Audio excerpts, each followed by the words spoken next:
Hi, I'm Ross Payne and welcome to the Valley Preview. This week we welcome you to night racing. It is the City Jeep night racing season launch on Friday night. The first race will be at 6:45. It's the Sporting Bet powered by William Hill Plate. Firstly, let's catch up with Marty Synan.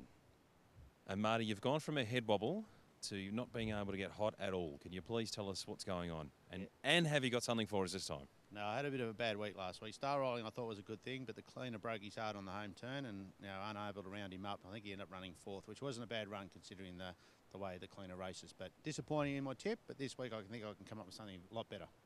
You're going to tell us what it is. What's the tip for us? This week's tip is race 5, number 3, Tour Team, thing of David Hayes'. So I think it's won its last 2 and I think it can continue on again this week. So hopefully we can go for 3 in a row and get us back on a winning streak.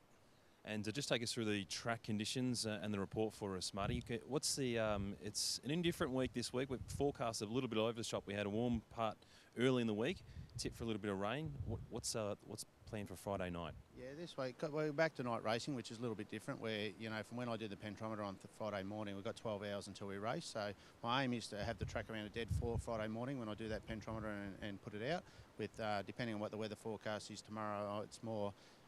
If the weather's fine, it could get to a good 3 by race time. If not, we'll probably start off at a dead 4 and maybe hopefully get an upgrade during the meeting. But my main aim is to have that dead 4 early in the morning, so it suits all horses leading into the race meet. And if the weather's on our side, it can improve to get to a good 3. And now we're joined by Nick Heathcote, who was at Trackwork on Monday morning. Hello, Nick. Thanks, Ross. Monday morning was fantastic. We had 22 gallopers. Gai Waterhouse was here, Peter Moody, Mick Price, Lankan Rupee was here in Dissident, and I spoke to Craig Newitt about the champ, Lankan Rupee. Yeah, he's training on really well. Went in the race the other day pretty confident, and things didn't quite work out the first half of the race, but he's definitely trained on. He looks a lot brighter in the coat and really looking forward to Friday. And his work this morning was top class. Yeah, that's how he works. He never works bad, but look, he worked with his galloping partner, Lionel Belford, again, and I give him a little bit more rein this morning, bit stronger gallop, and he really let go nice, so full steam ahead. Now, Nick, punters were badly burnt first up with Lankan Rupee here at the Valley last start. Now, tell us it's not a track hoodoo, please. I don't think I've ever seen a horse work better at the Valley than Lankan Rupee did on Monday morning. Right. So I don't think it's a hoodoo, and I asked Mick Price what he thought. Well, you want to hope that he is a nice Moonee Valley horse because there's a couple of good Group 1 1200s for him. I'm not sure if he's his 100% best at Moonee Valley. Just the nature of the course. And you look at his Caulfield form, his Flemington form, his Randwick form. So it is a bit of a thought in the back of my head there, but he's had 3 starts, just got beat, and even the 955 I could sort of find excuses for him. So there's not a lot wrong with his Moonee Valley form. He's just I don't think that's a reason, but physically he's really well on himself.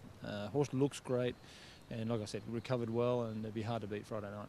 I also caught up with Warren Huntley to discuss his highlights from the gallops. Beautiful morning at Moonee Valley. It's one of the highlights of the spring, getting out to the valley for the track gallops on these lovely sunny mornings. And look, Almalad's a really strong type. He certainly looks like a stud stakes type horse, and even further rather than a sprinting type. And his form says that. And he bowled around. He's a strong, bold going horse. He worked really nicely. He's in great shape. He's an imposing looking horse. And Peter Moody brought one of the Cox Plate's favourites in Dissident out for a look. He did a slow lap, and then how do you think he finished off? He's a big, bold going horse. He worked really nicely. He ran 1,000 metres just in a tick over 105, and that's solid work, just working on his own, and refresh his memory heading towards a Cox Plate.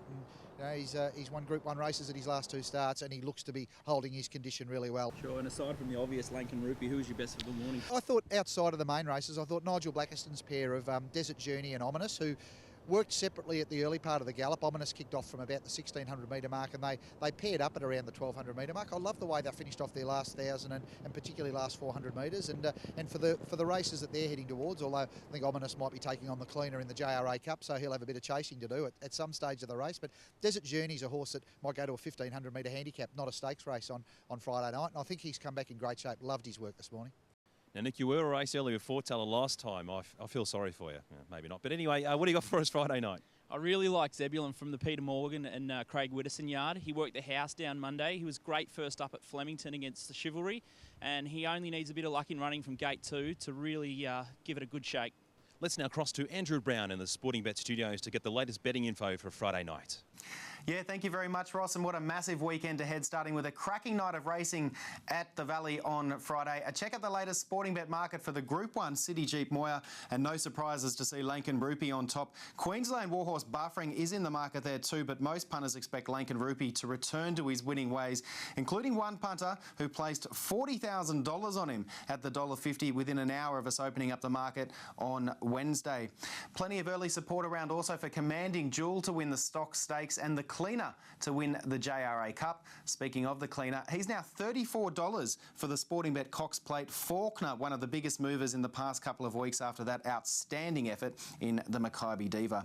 For that market and all your markets for Friday night at the Valley, download the Sporting Bet app or head to sportingbet.com.au.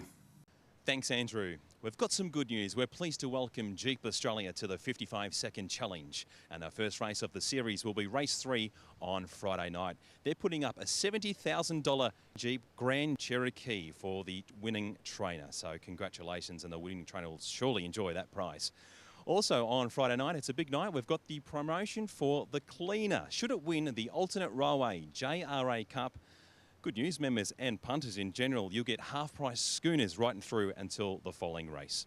And members, don't forget the dress regulations for Friday night have been relaxed. Your jacket and tie is optional. We look forward to seeing you Friday night for the opening of the City Jeep night racing season. See you then.